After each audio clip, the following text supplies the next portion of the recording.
Just because we have a lot on our plate doesn't mean we get to negate our own growth or the support we need to have for each other. Right. Because if you want to have it all, you can't let any of those balls drop. You just can't. And when one of your life domains is lacking, you got to be able to have communication and trust and faith and that vulnerability and openness and honesty with your partner to be able to say, hey, this is what I'm looking for. And trust, one, that your partner's going to hold space for that. And two, trust that your partner's not going to flip out on you, because then you form a habit of, I can't go talk to them. Right. I can't tell them anything. Hey, everybody, and welcome back to the Mental Purpose Podcast. So glad to have you here. Remember, our mission is to educate, elevate, empower, enrich, and evolve men to be on purpose so that you can reveal your most authentic self and live the most fulfilling and regret-free life possible. That is freaking cool. Glad you're here. This is a special one because this is Meredith, my wife, and I talking about trust and trust in partnership, both personal and business. Before we get rolling, before I give you a little bit more detail, let's talk about our free resources, right? One, you got the Mental Purpose Podcast community, the Mental Purpose community on Facebook. We also have the podcast community, but the Mental Purpose community on Facebook is an ecosystem of just everything on purpose, filled with people who are on purpose, looking to become more on purpose and elevate their lives so that they can live the most fulfilling and regret-free life possible. It all matches up. So this is a recording that we did in the Mental Purpose community, and we decided, you know what? It was really valuable. We got a ton of positive feedback. Let's make it a podcast episode. So this is it. This is raw and real. This is Meredith and I talking about literally how we got started and the ways that we have strengthened as a couple, as business partners, because we got married and started a business together and have been counting on each other ever since. So we're parents, we're business partners, we're married, we're about ready to make a move across the country together. A lot of different stuff, a lot of different variables, and we're letting you in on the secrets of how we make it all work, and we flourish and we evolve and we stress test, and how that trust factor always stays present, because there's deep levels of communication and vulnerability and honesty and clarity. And again, we stress test the relationship every day to make sure that when things happen, they're not going to bury you. Things in business, things in family, big moves like we're about to make. So if you're wondering, the secrets behind our partnership, or you're wondering how to strengthen yours, or you want to go into business with your spouse, which a lot of people say, hey, it's dangerous. And guess what? It can be dangerous. But you've got to know going in, if you are purposeful about it and you've got a plan of action and you guys trust each other and your communication's on point and you are working on your communication every single day, it can work, and it can be really freaking awesome and really successful to build something together for the world. I mean, come on, that's awesome. For your family, it's freaking incredible. Absolutely incredible. So check it out. I want you guys to really enjoy this episode and give us feedback. Let us know what you think about it. Let us know if you have any further questions. There's going to be a ton of information in the show notes, so just listen openly. Take some notes if you want, but really the show notes are going to have a lot of detail, and they're going to have probably 8 to 10 little secrets that we use to make sure that every single day we are evolving our relationship as parents, as husband and wife, as business partners, and everything else we are for each other, support system, stress testers, accountability pieces, whatever it is. That's it. It's all we got. We're here with each other every day, at home, out in the world, as a playground in a classroom, living our mission, casting the vision for other people, and just being on purpose. And you know what? Evolving, living that mission to a T. All right, so check it out. If you need us for coaching, you know where to reach us, ianlobas.com or mentalpurposepodcast.com. If you want to come to one of our frontrunner events, we have a bunch. There's been a lot of interest in them. All of our events have been filling up very quickly. We have spaces open, a couple spaces for November and December events. We've opened up January and February and March of next year. Half of them are filled. So get on it quick. You just want more information, jump on a phone call with Aaron and I. We'll walk you through it. We'll tell you what's there, what you can expect, what you'll get out of it, costs, all that stuff. It's a really amazing experience, and we'd love to have you there. So no guest intro on this one because Mary and I are the guests. So sit back, listen up, take some notes, and enjoy. For the last couple of Thursdays, well, since I started this group, every Thursday we do a topic that people are asking me about, talking to me about, or something that's prevalent in our lives that's coming up that usually most people are experiencing in some capacity. Well, this week and in the next 2 weeks, we're moving to the West Coast. We're in Baltimore right now, we're moving to Los Angeles, and we're going to literally the settlement in the morning and getting on a plane in the afternoon and just going like we're going on vacation, but we're moving. And that scares a lot of people. Scares a lot of people, but it doesn't scare us. So we're going to show up to LA. Not that we don't know LA really well. I've been spending a lot of time there. Mir grew up there. So we figured let's have a conversation about trust, especially in an entrepreneurial family, couple, where there's one person that has to trust the person kind of driving, but then there's me in my position that I have to trust her to take care of everything else behind the scenes. Everything else. The house, the kids, the food, like literally the bills, the doctor's appointments, cable guy, you name it, we don't have cable, you know what I mean. So it's an important topic. We're going to be covering this on the podcast at a certain point. And I figured, you know what, maybe we'll do a follow-up on that. Let's just do it here. Watch him. What makes you have faith and trust in the stuff that I'm doing? Let's start from the beginning. What do you mean from the beginning? Like when 10 years ago? Yeah, the beginning? Yeah. When we first got married, right after that, I left my dad's business and I started teaching swimming lessons for $10 an hour just because I had no confidence in myself, my ability. My trauma was kind of locked up in not being good enough and not being able to replicate what my dad had replicated in the manner he had. And that was my own shit. That wasn't any doing of his or anybody else's. That was my own thought process. And then it kind of starts from there, if you think about it, like the beginning of you trusting me. Yeah, it was a transition of like, and I think that you teaching those swimming lessons was like you going back to what you knew best, right? Yeah, well, which was being in the pool. I had to go back to somewhere where I had a mastery because I felt like I didn't know anything about the world. Right. And I didn't want to get a job. I was terrified to get a job. And why? Because I didn't want to be limited. I didn't want to be limited in time and paycheck. So that's where you come in. So I didn't have the confidence and trust and faith in myself at that time, which many of you who are watching, you might not have that faith and trust in yourself. And that's why you have to get it from somebody else, whether it's a coach like me or your spouse or your partner or a friend. You know, I remember Chuck, when I called Chuck, our good friend Chuck Foster, and I said, hey man, I left my dad's business and it was really hard. And I'm gonna get my real estate license and I'm gonna sell some real estate. And he goes, that is the dumbest idea I've ever heard. But if anybody can do it, I know you can. Yeah. I don't think there was any, so I think there was, because it took you, when did you leave your dad's business? May of 2012. Was it May?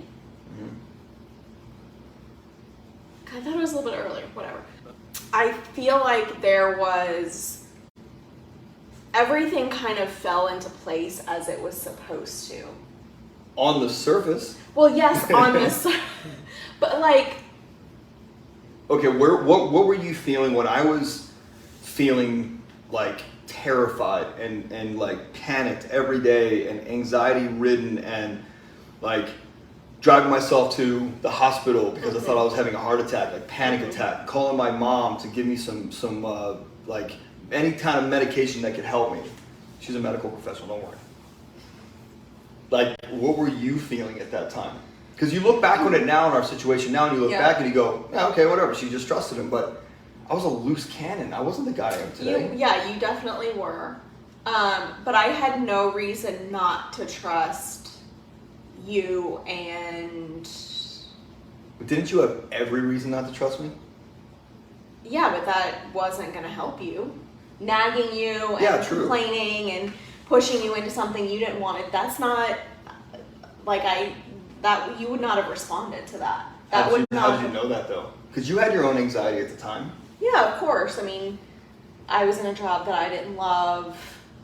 You know, we weren't making a lot of money. So things were no money. You're making no money. I was making $10 an hour teaching So swimming things were lessons. a little bit stressful, but I do, you know what I remember? Remember that one time? We weren't paying our mortgage. We weren't paying the car payments. We were paying Car payments. my car payment. Yeah, my car payment. This is so funny. I remember one time, I was like so desperate to go out to eat, like so desperate. And I was like, okay, I have an extra like $35 in my paycheck. Like things have worked out. There's like an extra $35. And so we went to Outback, and it was the greatest meal we have ever had. There was never, like, I never stopped to question. That's like blind faith. Or was it that I didn't give you enough evidence to support the other theory that you held? There was never enough evidence to support any other theory than like he's gonna go and do. Were you just like, go figure it out? Was it fear? Like, I'm not gonna figure it No, out. it wasn't. No, it wasn't fear. It was like a middle ground of like, I know I can't force him into a job. Yeah. Like we had a conversation about you writing a resume one time. And that was not a possibility. I mean, it was possible. It was not a reality for me. That wasn't something I was going to do. Because I remember an interview on Howard Stern with, I'm blanking on it. It was like Ed Sheeran or Jamie Foxx or something. And I know they're connected. And and everybody that I had modeled after. And you remember, my modeling is who they are, not what they do or what they have. It was no plan B. Mm-hmm. No plan B. So I guess that is the only job I've ever had, teaching swimming lessons. Mm-hmm.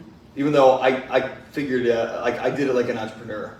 Yeah. I didn't follow the rules. I didn't care. I didn't show up on time. Follow the rules. Yeah, there was. I mean, anyone who knows you. And I like to think I know you pretty well. I would say so. Knows that there's no convincing you otherwise. And that's not like, I don't mean that. That's a good thing, yeah. It's a good thing, yeah. If you make it work. Right, and you like there was never anything that had not worked. Yeah. Like there was always a way to make something work. But in the beginning, it was. So I didn't have any trust or faith in me. I was blind with a very strong desire to not be a loser. Uh-huh. And that's it. Like I didn't have a plan. I had a plan and I set some goals, but it wasn't like it is today. I just knew like it needed to be better tomorrow than it was today. If I just learned one more thing today, I knew tomorrow would be better. And if I worked, then this is what I got from my dad. Again, not a bad thing. It served me then. It just doesn't serve me today. But I knew that if I could outwork the competition, I'd win. Mm-hmm. So I went to, teach lessons at like 4:30 in the morning, and then I came home at like 9:30 at night. I went to teach lessons at the swim club, and then I went to the real estate office. We're kind of fast forwarding, but like obviously I got my real estate license, and then we had. Well, at that point you were teaching like the master's class. Yeah, but still $10 an hour. Was it only $10 an hour? It was. And I always had this entrepreneurial mindset. Plus, the stuff that was going through my mind at that time was like, man, my dad, my grandfather, like my mom's dad, my mom's brother, like so many people in our family lineage were entrepreneurs. And the story that I was telling myself was, am I the loser of the family? Like, am I the failure? Am I the guy that's going to stop the trajectory of people? Well, you did put a lot of pressure on. This is our cat Patty, by the way. That legacy. Yeah. Paddington, can you say hello? We're not those people. Even though I am going to driving this cat out to California, or not, we're not those people. We didn't take wedding pictures with this cat. You know who you did take wedding pictures with? My parents' dog. Yeah, you did actually. You did put a lot of pressure on that legacy of like everybody before me has done it, so I have to do it too. And it was like half of it was, why can't I do it? I should be able to do it if everybody has. My dad's taught me a lot of stuff about business. I learned a lot about business, but this is my insecurity was, but I don't know if I can do it on my own. I don't know if I have what it takes to run a full business. And the answer is, well, of course you didn't, because you never ran a full business.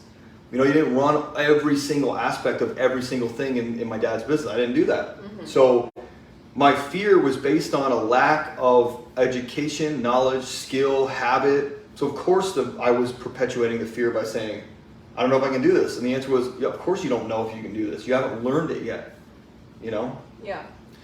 But I think the one thing that I, like, were there any milestones where you were like, besides like paychecks, where you were saying, and by the way, I get this question a lot from people, because people look at us today and they go, well, how'd you do that? But they're not remembering that 9 years ago, we were rolling pennies for gas, and eating at the Outback for $35 was like the biggest luxury that we had, you know? And so I think that was the last time we were at Outback too. And we were still judging it. Yeah. What was the checkpoint, or what was the evidence that you had to say, like, okay, it's working or it's not working, besides money? I think, that's a good question. What evidence did I have? I honestly, for a long time, I didn't realize how much commission was coming in when you started, like, really. Sure. So I think there was a lot about you and your attitude and your demeanor. But it wasn't nice back then. But it was different from the, like, oh shit, what do I do now? Yeah, fair. I mean, you get really intense when you put a lot of pressure on a situation, or you used to. And I think I still do. I mean, ask Aaron. But not in the same way. It's much more refined. Like, much more refined, much more like aware. Yeah. And versus like before, it was just like work, like do that, you know, like just like hustle, grind, you know, and like it was constant all the time. Versus now, like, you know when you have to slow down. Sure. When you have to pay attention. What was your evidence? People want to know that, because most people gauge their evidence by the check, especially in business. This thing's gonna be bruised.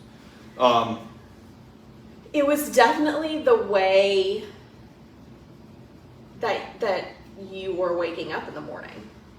But I was waking up anxious for years. Are you? No, but from the outside. So these guys watching they want to debunk everything that you're saying. Like you're the, instead of me telling you this is what worked, like they're gonna get it from a different perspective. So I want to know, like, when were you ever scared? No. One. Never. No. So I took all that on. Yeah. But I also held us to a high faith standard. in you. I knew that it wasn't. But why? Because there's guys watching right now who want to... You're not a loser. But there's guys watching right now who want to quit their jobs. Yes. And they want to sit down, they want to talk to their wives. Granted, we had just gotten married. We had been married for not even a year when I started in real estate. When I left my dad's business, it was maybe 6 months. And, like, that was an early on relationship. We've been in business for we've been married for 10 years this October. We've been in business almost an entire time, 9.5 years of that. Yeah.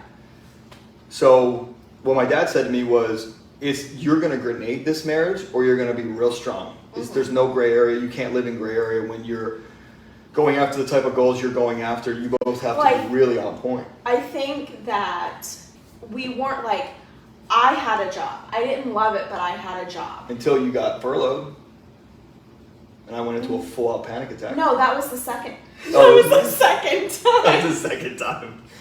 No, because I remember I left the job to go. The wedding. Work. Right. The wedding venue. But even when I got, that's when I started working with you, when I got Right, 2013. When my job was restructured. Yeah. So I think it helped that we had no options. But we also didn't immediately start working together right away. Year. Yeah, my first year, that's right, my first 8 months I did it by myself. Yes. Yeah. I was on more of the outside at that point, so I could offer different support. This is true. More emotional support. Yeah. In the very beginning. What's interesting is I needed you to say you're doing a great job, like I do today. Mm-hmm. I'm so proud of you, affirmation. And I didn't want that because then I feel like the pressure may have been off. So and this isn't advice to everybody, but this is what worked for me and then didn't work for me at the same time was I didn't come home every day with a paycheck and you're like, great job, look, we can do this. It wasn't that type of verbal. It was non-verbal, just steady, stable, not flipping out on me. That other side is what helped me more than you. What is it going to do for you if I flip out on you? But a lot of people will blast their insecurities on their partner who is going out and doing something that's really risky. Now, granted, we didn't have kids back then, so answer the question to these guys. The guy says, I want to quit my job, but my wife's going to kill me. She's never going to do that. To one, I say, your spouse has to believe in you, or it's never going to work. Yeah. But what advice can you offer them of no, take the chance, because you'll always regret it, and here's how you measure the progression. Well, I think now... Or is it just, I believe in you and you can do this? Well, so there are two answers to that question, because when you left your guys' business and you were going into real estate, the stakes were really low for us. Sure. We didn't have kids, we didn't have multiple mortgages, we didn't, so this, and not that you could just go and just, whatever, it didn't work, but the stakes were really low, so And they weren't though.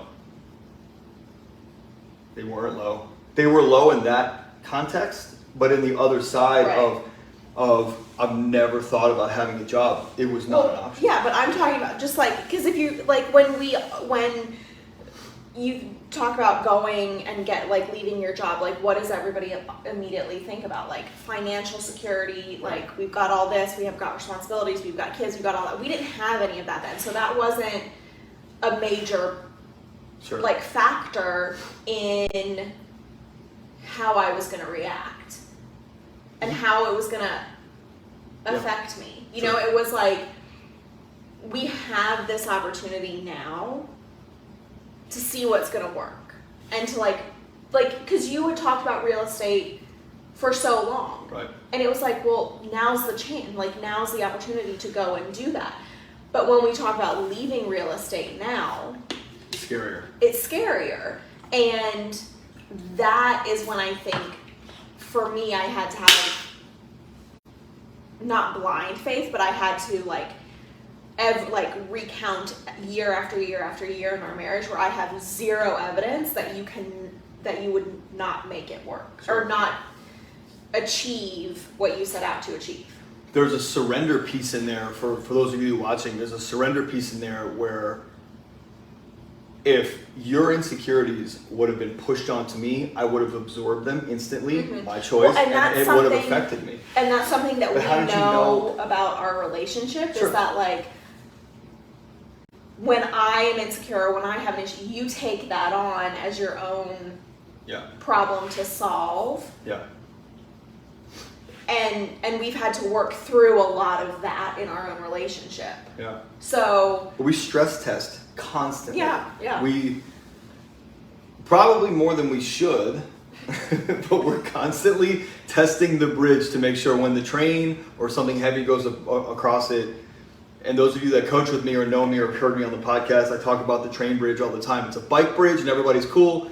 Then you drive a car over the bike bridge, it might be able to withstand, but the moment you take a train over it, it's decimated and it's not coming back, and that's the relationship. Mm-hmm. And so at this point, it was scarier leaving real estate for me, with all that we have at stake. But there's a surrender piece in it too, which is like, I'm not going to try and control this situation. Yeah. And for me, that worked better because it made me know without even having to ask or having you telling me that you had faith in what I was doing. Because she's not saying anything. So if she were nervous about it, she'd probably say something. If she wasn't, she may, I don't know. I'm just going to go. Like I might nag you about little things. Dishes. But I don't even really nag you about that. I think that it's like, one, how our relationship kind of started. Like it was very honest from the beginning about the situation and what was happening. So I think that we both kind of knew that there was going to eventually be a point at which a change would have to be made. Yeah. So for my dad's business. For career wise for you. So it wasn't like a shock, and it wasn't like how are we going to make this work? We've got all these responsibilities. It was like, if we're going to do this, now's the time. Yeah. Like, and I know that you are not going to do it half-assed. Sure. Is it again, this guy's watching, he wants this clue, so we'll keep breaking this thing down. It's not. So I think like for me, I'm just like, well, you trust and you have the conversations. But you also have, you have a guy like me that constantly casts a vision. Yeah. So do you think that's it? Well, constantly, but also being like, you are very open about your everything's. Your what? Everything's. Yeah, like and the vision that you have for your life and what you see for yourself and whatever. So for our entire relationship, I've known this and like your expectation of yourself and life and what you can do and what you want to achieve, whatever. So I think there's like an openness to the conversations that you have. Like if you've got a side hustle that that you haven't really expressed is important to you, it's all about communication. Like that's like, I mean, there was not one single moment where. I do remember when you came home and you're like, I need to leave my dad's business. Yeah. And we were sitting, it was in the condo, like it was like a Friday, and I was sitting in the bathroom, like on the counter, you were like at the door, and we sat there for like an hour and had this conversation, and it was like, yeah, we don't know what's next. But things started to fall into place very quickly, and it was trusting each other through that process and discussing it. And were you scared at any time? No. Really? Yeah. How was I so scared? Was it because I didn't want to have to do the work at first? Probably. Because it was me about me though. It was me and my faith in me, and I was coasting off of, and like I had my outlet plugged into your plug. Like, I wasn't getting juice from me. Mm-hmm. I was getting juice from you. Yeah. That's like, there was never a time where I was like, fuck, this thing's just going to go downhill. And I think that communication piece to you guys watching. All right, for those of you that are taking notes, I know Evan is taking notes. Okay, so I'm going to need these notes. But is it communication? Yes, but here's the thing, you can't not communicate things. And I think also too, it's like, for me, like, were there times where I was like, well, what the fuck is going on? But I was never like scared, but I was like, okay, if I freak out right now, and if I like push too hard, or if I like, you know, whatever, it's not going to help the situation. But how did you know that? Like, you weren't getting coaching back then. No. And so let's hold I just happened to be. There's your screenshot right there. Just happened to be really in tune. No, it just maybe that was my way of. I feel like that's a fear or insecurity of like, let's just sit tight, not say anything, not ripple the water. Let's see what this guy does. But that wasn't how I felt about it. Okay. I was like, the way I felt about it was there's no need to make a big deal about this. There's no need to put more pressure on it. There's no, like... Why do other people do that? So there's a guy watching right now, or a lady watching right now. There's a couple of ladies in this community saying, I really want to do this, but there's no way I could breach this with my spouse, my partner, my root, whatever. Like, there's no way I can breach this. If I do, this person's going to be scared shitless the entire time, always up my ass. It's not worth chasing my dream. So is it? But that's like, I feel like that's each individual person's like vulnerability, right? Totally. Like you can't. But is that the telltale that the relationship, like, so we talk about your business grows to the extent that you do, right? So is this everything the business, the side hustle? Yeah, for like the person that's watching, like, we're the proof that it can work. Mm-hmm. And we'll write a book about the pieces of communication and faith and trust. Here's the thing. It's never going to be easy and perfect. You're going to have, like Ian said, we stress test every single day. But you're making a choice every single day of how you handle that stress. And then getting up the next day to test it in a different way again. Yeah. To make you better. With what you learned. With what you learned and how you handle that situation and where you came out of it. I think, like, when we have disagreements, we learn a lot, especially about ourselves, not just about and I think that's where we come out of disagreements is like, okay, this is what I'm learning about myself in this right now versus that's responsible. Right. It's very responsible. Need some like a thing under here. We come out of disagreements. We come out of talking more about ourselves. Like when a few weeks ago, when we were both in a lot of fear about like our transition and our move, and things were not. Let's do this. No, did I? Yes. Things weren't totally planned out yet because we still had a couple of unknowns, and we got into a disagreement, and literally at the end of the disagreement, at the end of the night, we were sitting there, and this is what I've learned about myself. Yeah. In this disagreement, this is what I've learned I need, or what I've recognized that I need to strengthen within myself versus, and I think that's how you strengthen a relationship. But that is that's a responsible So are we talking argument. about the non-responsible person? No, we're talking about how do you acquire those skills, because we didn't battle like that in the beginning. No, but you have to like work at it every day. Because I had my traumas, you had yours. I know, but you have to be vulnerable enough to like stop yourself from like the blame game and say, okay, like we started off with an argument, like blaming each other, but then at the end of the night we're like, that's why I was blaming you, because it's like, it's an issue for me, it's a fear I have, or an insecurity, or it's me having to be vulnerable when I don't want to be, or whatever it is, like. So then that's a good piece. So then it really looks like communication is like a front runner right now. What a cross promoting. I mean, it's communication, it's being vulnerable, but it's also like recognizing within yourself, like, it's a self-responsibility and accountability to not get in your way, not make meaning of the shit that's happening now. That's the big thing. Like, I could have made so much money. Oh my God, we just got married, and like, I was relying on you, and what am I supposed to do now? And blah, this is what Kate tells you about your strength and your independence. This is why it worked. This is why it worked. But it, like, I could have gone through all of that. But making the choice to realize, like, no, that's just me being... Sure.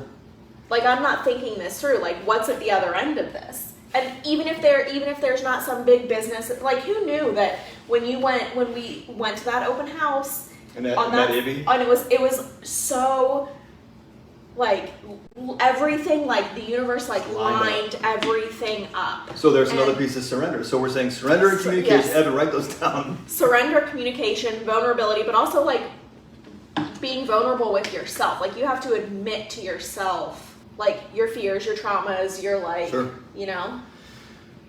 There's a huge piece in all of that the vulnerability, the communication with oneself, the accountability and responsibility, setting expectations with yourself, all on you, to you, because there's somebody watching this right now who has a job who says, I don't know, it sounds really good for you guys. You had some kind of advantage. I can tell you right now, we did not have an advantage. My dad had a very successful business when I was younger, and by the time I turned 29, that business was almost gone. And he luckily saved it, and I went on and started a real estate career. But the big driver for me in real estate was, hey, we gotta we have to diversify the portfolio, because if that shipping business goes down, we all go down. Mary and I, my mom and dad, the four of us would go down. So there was a huge piece to that move, which was I gotta go. My dad said, like, just don't half-ass it. Just, if you're gonna do this, you gotta put all the chips in on you. You have to bet on you. And you're the only one that can fail. That's it. Nobody else. Blame no one else. That's another piece. Write down. Blame no one else but you for your failures or your successes. Celebrate the shit out of your success and celebrate the shit out of your failure. It's all your fault. The guy who doesn't show up to do the inspection and it costs a deal, the broker that doesn't check off your contract as the babysitter style, the one brokers that I was at way back when, and the deal fell through. It's no one's fault but yours. And that I learned early on, to not blame other people. Mm-hmm. So that piece was crucial for me, because granted, I've still blamed a lot of people, but at the end of the day, that's my initial emotional reaction. Then I'm like, no, I could have done something different. But that's how we build systems. And that's how I increased my skills around building systems and procedures, because I thought, okay, I can spend energy blaming someone right now, even though it's really not their fault. Yeah, they didn't show up, or the mortgage lender. Oh my God, you remember that one deal, that loser from, I won't say the name of the company, but the day of settlement, we realized that he had never processed the file. And we were counting on every single penny. And I was out there hustling as hard as possible to get clients. And we were counting on every penny to come through just to survive. And the guy didn't turn the docs in. He didn't even turn the file in. He lost it on a street corner somewhere, and it had the buyer's social security numbers. And all I could think was, oh my God, this guy's gonna ruin me. I built so much in these, what was that? That was the first 2 months or 3 months. It was over. I remember it was over the summer, because we were gonna go to the beach. Oh yeah, it was 13. Yeah, 13. It was 13. Yep. So that was within the first year. Now here's what happened. I made a call to the lender, to the manager, who wound up becoming a very close friend and still is today. And I said, listen, I don't know what to do, because I don't know what I don't know. I need your help. I'm this is everything. I need this to survive right now. And I know that's not the best way to do things in business, but that's what we had, and we're not going back. And the guy said to me, and this is trust, faith, and communication. The guy said to me, Ian, I will make sure it's done. And I said, Tim, dude, I'm scared. And he said, you're a guy that I don't want to not be in business with. You're a guy that I want to continue on with. I will make this happen. You have my guarantee. And at that point, I didn't communicate blame for the other guy. I mean, I definitely had some choice words about this kid that really messed up. But I said, okay, listen, that aside, Tim, how are we going to solve this? And he goes, don't worry, I got it. I will not let you down. And I just had this blind faith in this guy and his confidence in himself that he was going to get it done. And so instead of placing blame and focusing energy on that, I put energy on trust and faith in Tim and the systems that he told me about that I now learned. Mm-hmm. the follow-up systems from my side for title and for lender, and that went in our procedure. And that was still when I was on my own. Yeah. Because the brokerage we were with, and at that point, the first brokerage we were with wouldn't let me have a team. They wouldn't let me have an admin. They wouldn't let me have anybody. So it was challenging. But I remember coming home and I was like, you're never gonna believe this. And this was a huge step up from doing Section 8 rentals for $200 a pop in the beginning, because anything that I could make money from, I did. Mm-hmm. And so I really like that point of those variables of communication and trust and faith and vulnerability and not placing blame, and that was, I think looking back on it, that's what allowed me to survive another week. Yeah. But then the philosophy of, if I can just learn one thing that I didn't know today, I'll be better tomorrow. Mm-hmm. Or learn one thing today, I'll be better tomorrow. Learn one more thing that I knew yesterday, I'll be better tomorrow. And then there's also this piece of, there's a genuine curiosity about how things work. That I didn't understand the sales business, and call it insecurity. Mm-hmm. But I did not want to be the dumb guy in the room. And I know you're supposed to be the smartest, not the smartest person in the room, but I was so insecure that I wouldn't know what I was talking about to a client, that I studied and I learned as much as I could so that I could look smart, because I was afraid of looking stupid. So I had a genuine curiosity, and I still have that today, and I don't have those insecurities, but I have a genuine curiosity about learning how things work, how systems work. Why did they do that? Why did it go through these 2 steps and not 3 steps or 1 step? How can we refine those steps? So I started building curiosities at that point through my insecurities, but not blaming the insecurity for it hindering me, but thanking the insecurity for pushing me. It's the headwind versus the tailwind mentality. It's either going to be a headwind and stop you, or a tailwind and push you. You have 2 choices. That's it. 2 choices. So, and then things started rolling. Yeah. And I remember at 6 months in, mm-hmm. when I set a goal. So here's another one. You gotta set goals. And I didn't know how to set goals back then like I do today, like at an expert level. At purposeful goal setting, not the bullshit they teach you in most places, but the really purposeful goal setting, where you're not like, oh, I want to make $1 million, but you haven't even figured out how to make 50. Don't do that. You're in the very slim minority who's going to be able to figure that out. And the thing is, if you figure it out on one side, what's the other side of the coin? All of your life domains, like we talk about in Front Runner in our coaching, like out of the 10 life domains, which ones will be sacrificed because you're just balls out on this, and all your energy and all your resources are to this figuring it out. So setting goals was big, and I remember one of the first goals I set was to meet Madison Hildebrand. Oh yeah, because we were deep into Bravo TV then. We were deep into $1 Million Listing, and like the original mm-hmm. seasons with Madison Hildebrand from Malibu. And I just put it on this little notebook that I had. I want to meet Madison Hildebrand in 2013. And I want him to give me an award. Like, I just felt like I was going to do this. We were in the same brokerage. Yeah, we were in the same point. brokerage. So, yeah. And I knew that the brokerage gave awards like coast to coast, and like they use their celebrity agents to give other agents, like local regular agents, awards. And I'm like, I want to get an award from that guy. So at 6 months in, Mary and I are standing at M&T Bank Stadium, and out walks Madison Hildebrand and hands me an award. Love to find that picture. I have it. No joke. But it was weird. I didn't have faith and trust in me. It was March of 2013. Years. I had faith and trust that my goals and my vision wasn't too crazy.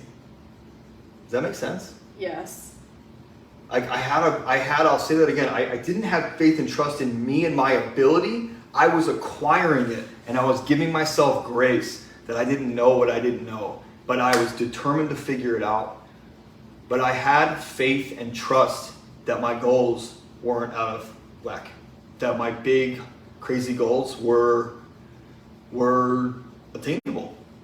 And like this is literally, for those of you gonna watch on YouTube, we'll pull it up. It's March of, yeah, you'll find it. So we'll post it up on the group page, but that's what happened at month 6. And then at that point, I kind of picked my head up. That's when you probably started having real serious faith and trust, because I brought home I don't have it. I brought home the award where I was like number 1 in the office and number 19 in the region out of 1,500 agents. At that point, there was a shift in me. I looked at this piece of paper in the back of this. It looked like a funeral home. No offense, but it did. Probably looks different now, but it looked like a funeral home. Old furniture and like dark mahogany stuff. It was gross. And pictures of horses jumping. And How do you really feel? no, I hated that office. I love the knowledge, the manager. Oh, here's another one. I had faith and trust in my mentor, in my coach, who was the manager of that office. And every night we had a deal.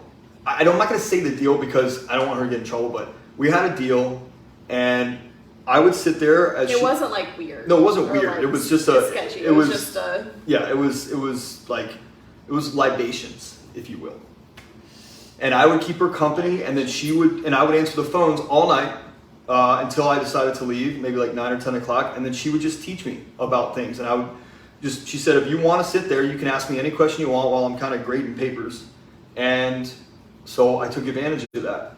So that was one of the things that I listened to Madison Hildebrand say on a Bravo interview was, how did you get so successful? And Madison said, you've got to select the right mentor.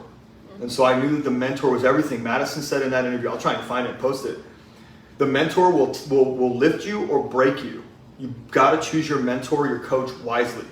Not everybody's created equal. Not everybody who's got that designation of mentor or coach or leader is the same and can guide you. You've got to be very careful and aware of who you're letting guide you. right. So she really helped me a lot. And I took full advantage of it. And every day, as much as I possibly could, 5 days a week, I was there just picking her brain, asking her questions, and refining my little systems. So I had blind faith and trust in her. And I really appreciated that at that time. And until, look, at a certain point, if your leader or your mentor isn't growing, kind of like a relationship. Yeah. If you are not growing in your relationship, the relationship is doomed. If your partner isn't growing, I'm not tapping you because I'm saying you're not growing.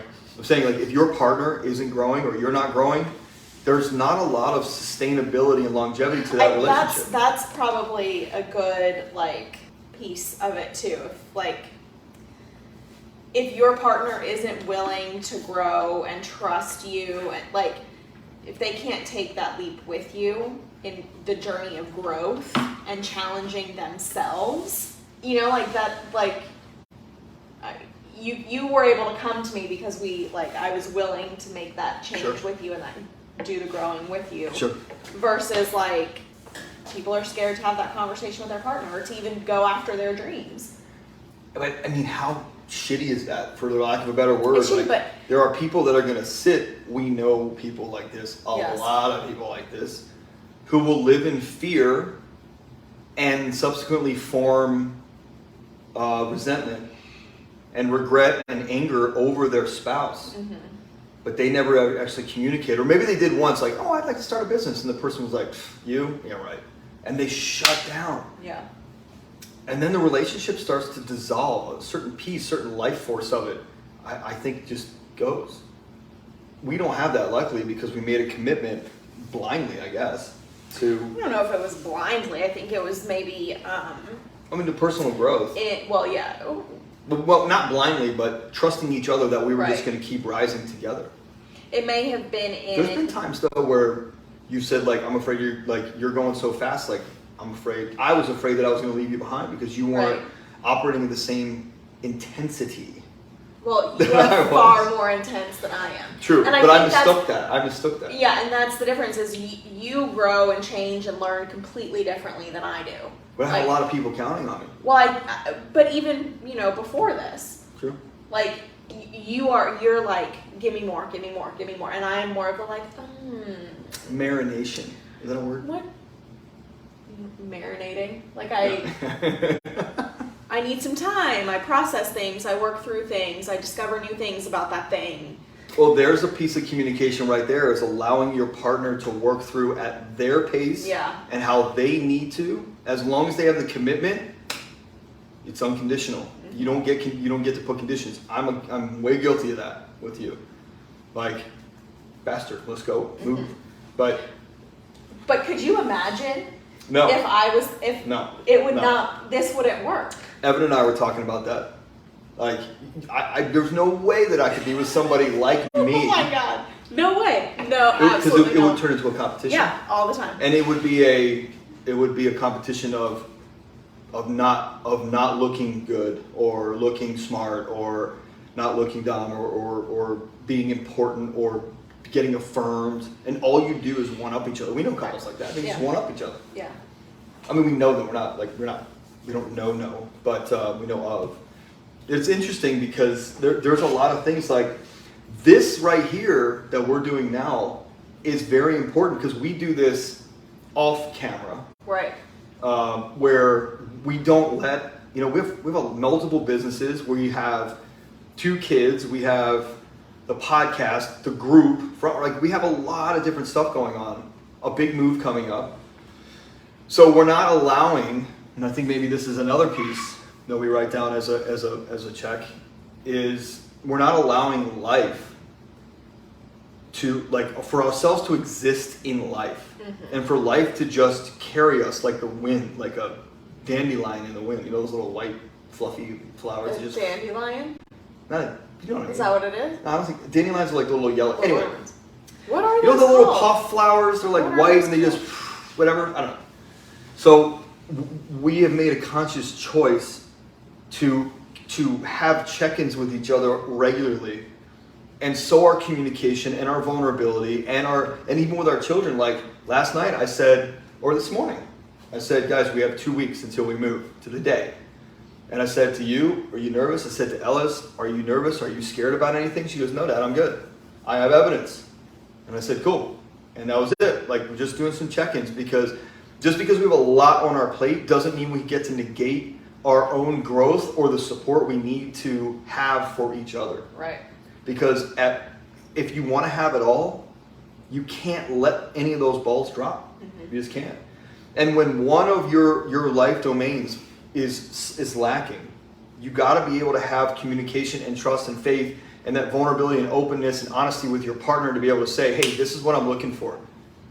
And trust, 1, that your partner's going to hold space for that. And 2, trust that your partner's not going to flip out on you, because then you form a habit of, I can't go talk to them. Right. I can't tell them anything.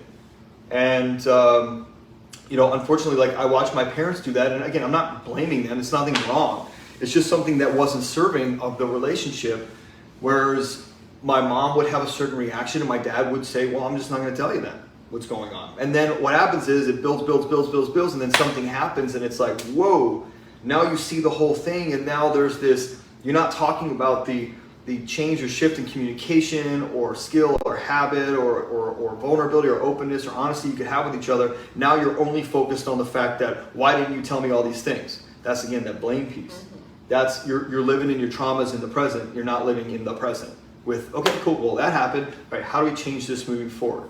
That's one commitment that we made to each other. If we're going to be in business together and we're going to go after the lives that we truly want with each other and be responsible with each other, be accountable to each other, then we have to maintain, there's nothing I can't share with you, which sometimes is a little too much, but just keep that to yourself. There's nothing we can't share with each other because we have to know that there's nothing being hidden. Right. Because, we're out in the world, we're our own island, we're creating our own boat, we're building our own boat bigger as we go. And I think this was very helpful today. I think so too. I know Nick got something out of it. Nick. All right, how are we wrapping this up? Do you have any final words that you'd like? Why don't you have some final words? There's 6 minutes. I don't know what final words. It's going to be a podcast, by the way. So you now a lot of pressure. Okay, communication, willingness to learn about yourself. And willingness to and learn. willingness to like, learn. Curiosity to learn. But I think that's like that's a big thing is like and like being understanding of the other person's like Where they're coming from. no, their growth Growth style. style. Yeah. Yeah. Yeah. That's something I've definitely failed through big time. Because it scares me. Like, just think about it, guys, for you watching. Put yourself in my shoes. Take big risks. Big failures. Made a lot of money, lost a lot of money. Had partnerships that have failed miserably, cost us many, many, many dollars.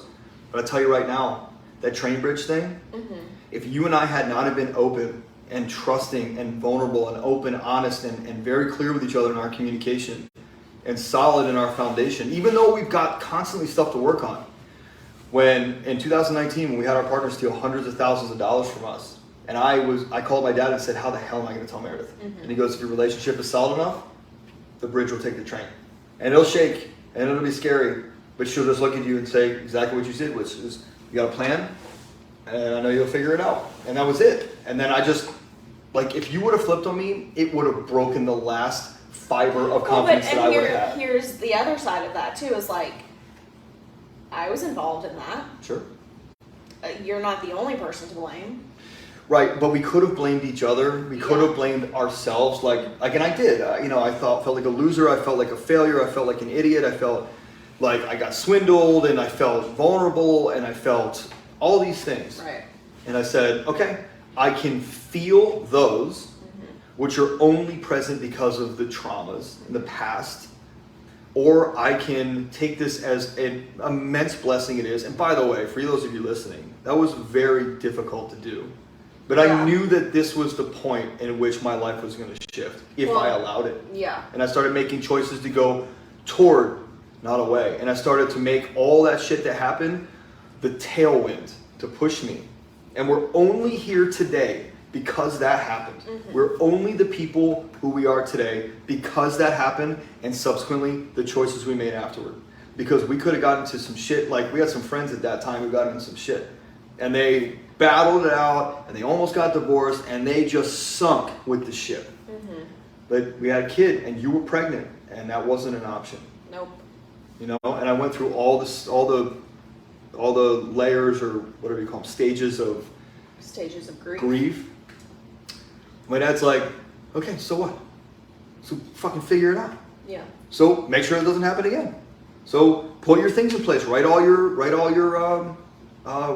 failures out. Write all the pieces that you did well out. And then don't make those same mistakes, and you're good. Just because it costs $100 or $1 million doesn't mean that it's any less potent. Doesn't mean it's a bigger or lesser lesson.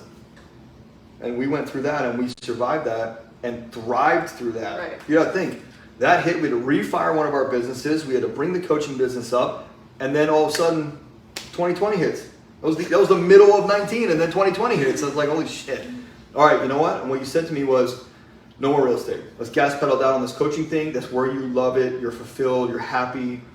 And then I said, hey, I know we just lost hundreds of thousands of dollars of ours and other people's money. Can we buy this podcast? And then that turned out to be a shit show. But look what we've done with it. Yeah. I mean, yeah. 0 to hero. 0 to hero. Oh 0 to gosh. hero. And look at the movement it's created for others. Think about that. So all of this is necessary because who we became, the things that we did, created this thing that created this much bigger thing. It's much bigger than us. But we are a catalyst to it. And so what people are getting from this community, from this podcast, from all the things that we've made a commitment to based on who we've become, people are benefiting, not just us. And that's awesome. It's not just about us and our kids. And I feel really good about that. And that's very fulfilling. And it would not have happened if we hadn't gone through the shit. And the shit would have sunk us if we didn't have these solid foundations. Exactly. Now that could wrap it up, but you should wrap it up. I don't know what to say. I feel a little bit pressure to wrap it up. Well, in conclusion, just think about somebody listening who's like, what's the final word here? I'm not a professional podcast. What's that final word here, Mayor? Please Final word. drop some gold on us, Mayor. Oh, that's a lot of pressure. This isn't us bragging, by the way. This is our failures and our successes. And there's still, we're still, every day we're learning. Every day we are going to fail. Yeah. In 2 weeks from now. And we're going to learn from it. What are we going to fail at? We're literally moving to California with our suitcases. No car, no house, we have a plan, but think about it. We get off the plane and we are homeless. We leave Baltimore homeless. And I think that's so awesome. That's so freaking awesome. That's so awesome. It's kind of crazy. But it's really just a vacation if you think about it. We're not homeless. I mean, we technically don't. We own some homes, but not our main house in Baltimore to be gone. And we will get on a plane like we're going on vacation, but we're actually moving. Yeah. Where most people are like, oh, checklist. Okay, final checklist. Okay. All right, moving truck leaves, and then our car, and then we drive this, and we hit. We're just freaking going.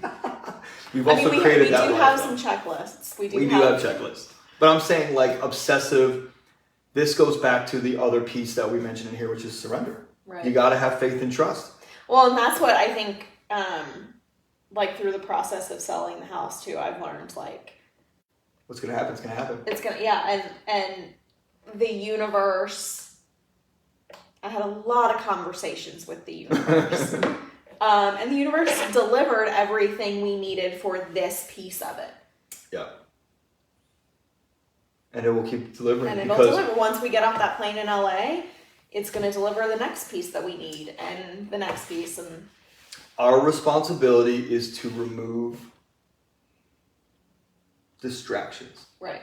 Remove the meaning, remove the stories, remove the bullshit, remove distraction from the present moment so the universe can show you the sign and you can walk.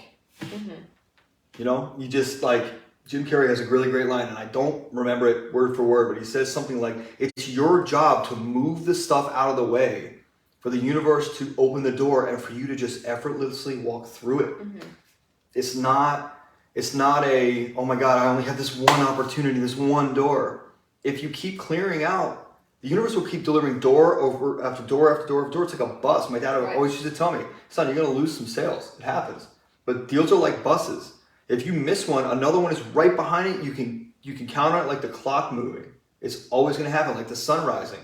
Mm-hmm. And if, for instance, in that freaking moment that you just missed the last bus on that route forever, and they stopped it and you just didn't know, then you either complain and sink into the mud, or you get resourceful and go find another bus stop. That's it. Yeah. It's your call, though. It's 100% your call. It is yeah. So we go to LA, and we get off the plane and our bags don't show up, who cares? Because I'll carry and you'll carry with us anything our kids need. Right. Other than that, as long as I have a mental purpose t-shirt, then we're good. We're good. And we're going to ship some stuff out there too in a box. Yeah. Some clothes, some baby stuff, some essentials. Some essentials, just in case, we do take precaution. We're not bag in the wind mentality. We're very calculated and free thinking. And we let the universe just dictate, and our job is to clear the bullshit out of our way. Right. Which is basically out of our mind.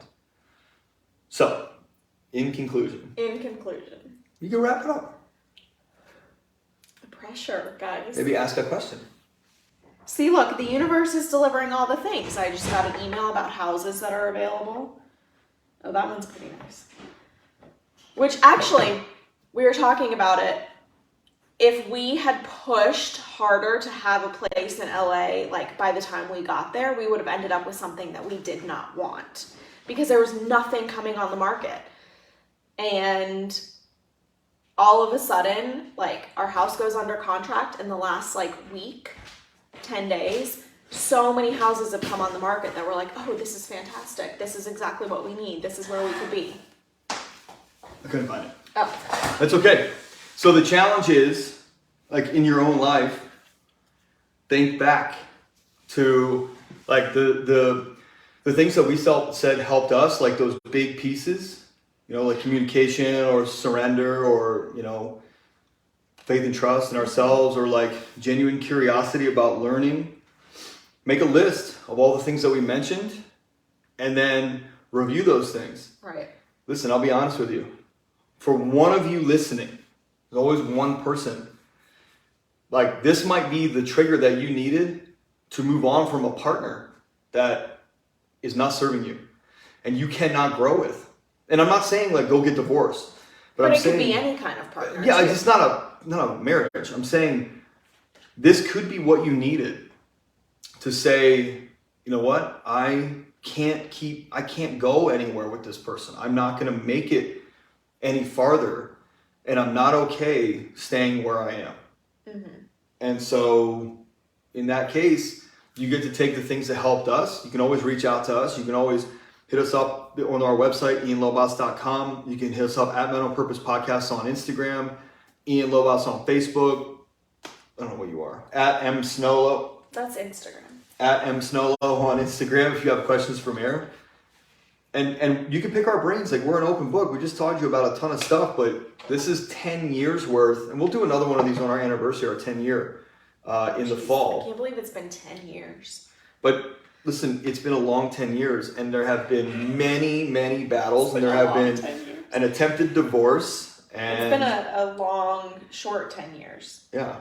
And we kind of sit here today, you know, reminiscing as we wrap up this chapter of our lives in Baltimore and open the chapter in Los Angeles, and we have all these amazing opportunities and options and abundance and things going on and cool schools for our kids, and we're very happy chasing the dream. But it only came from who we've become together. Get down.